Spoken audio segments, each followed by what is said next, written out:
Welcome to the Slop Temple. We pray this video helps. You start by verifying hardware and drivers so changes take effect.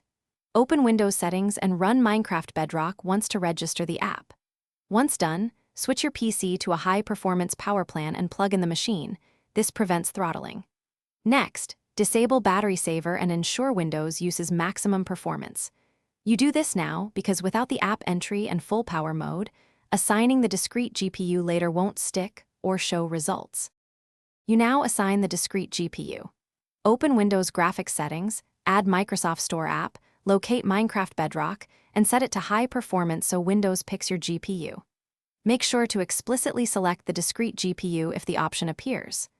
Once assigned, open your GPU vendor control panel, NVIDIA or AMD, and confirm the game uses the high-performance GPU or set a per application profile. Also disable full-screen optimization. You finish by testing and tuning. Launch Minecraft Bedrock and open Task Manager to confirm the discrete GPU shows activity. Watch FPS and temperatures.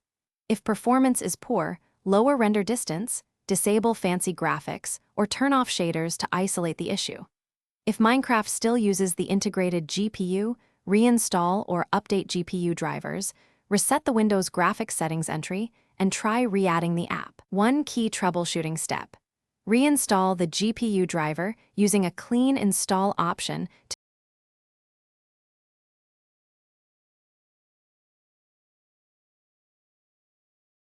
Thanks for watching. Consider subscribing if we helped you.